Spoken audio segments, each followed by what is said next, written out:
Hey guys, DMS here. Today I have for you a review of Thieaudio Phantoms. Let's check them out. So guys, before we start this video, don't forget to check out the community forum. There's gonna be a post on there where you can enter to win a pair of headphones. We're giving away 5 boxes of headphones in the next week, so make sure you remember the forum and enter to win. So this name threw me off. Everyone kept saying Thieaudio Phantoms, and it looks like it should be pronounced Thieaudio Phantoms. It's Thieaudio. Thieaudio.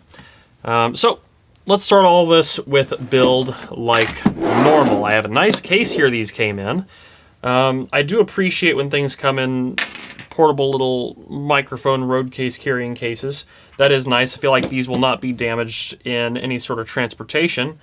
They came with a holder for the cable. There are multiple cables in here. I'm not sure which ones are actually original with the headphone and which ones were sent by the owner of this headphone. Neither of which are of particularly high quality, but I would consider them both acceptable because they are, in fact, detachable. And there is another bright side with that, is this headphone has, of course, detachable cables and very easily removable and swappable pads. There's just a little lip on here, and you can swap on basically any pad. Moving on from there, the build of these feels like a very cheap Beyerdynamic headphone.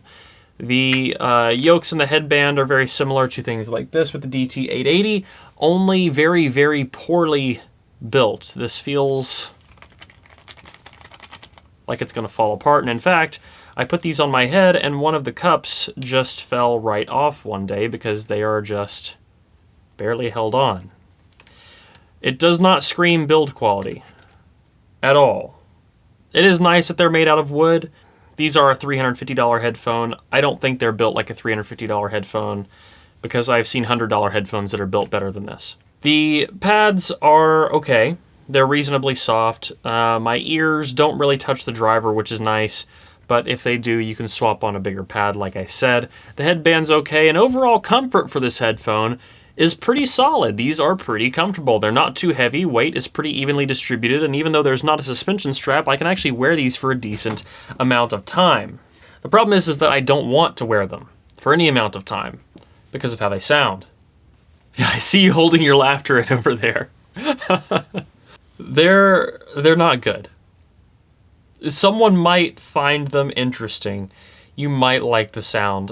I'll pull up a graph here. I didn't even take notes for this just because I spent some time listening to these and I just don't enjoy them at all in any way, shape, or form. So this graph to scale, you can see that the lower treble, upper mid-range, dips down close to 10 decibels, which is a pretty significant amount, and then comes right back up in a big spike. These end up sounding both bassy, sibilant, and muffled all at the same time consistently. With the stock pads, they sound extremely narrow, and if you change the pads, they can gain more soundstage, but the only pads I found that really improved the sound of them enough for me to enjoy them are the Otor pads, which are another $69-ish, something like that. And for that price, you're looking at a $420-ish, $430 headphone before tax. And in that price range, this doesn't compete on any front at all whatsoever. I did try several modifications. I tried with different pads. I tried with the backs off. Some things do change the sound. Some things do make minor improvements. But for me personally, there is nothing really redeeming about this that makes it worth its price, unfortunately, because I do like seeing more competition in this range.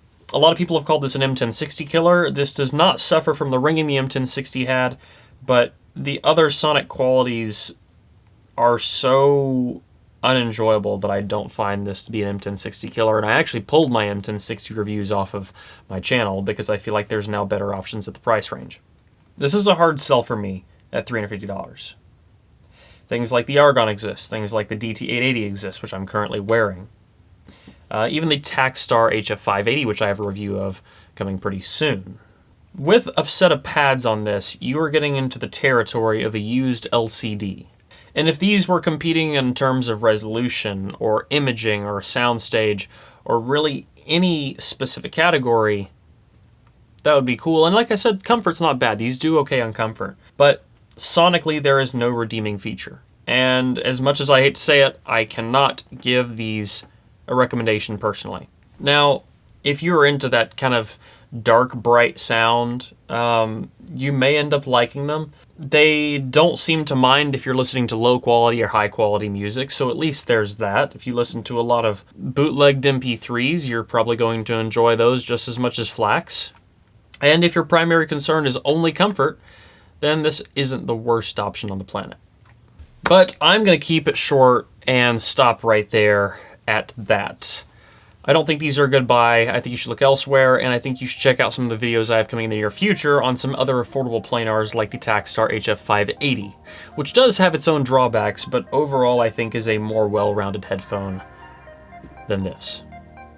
So guys, if you like this video, please leave a like down below and a comment. Let me know what you want to see in the future. If you want early access to videos like this one and those ones I was telling you about, you should check out the Patreon link in the video description, which is only $1 for early access to videos. And as always, don't forget to stick around and subscribe for more videos like this in the future. Anyways, until the next time, guys. Peace.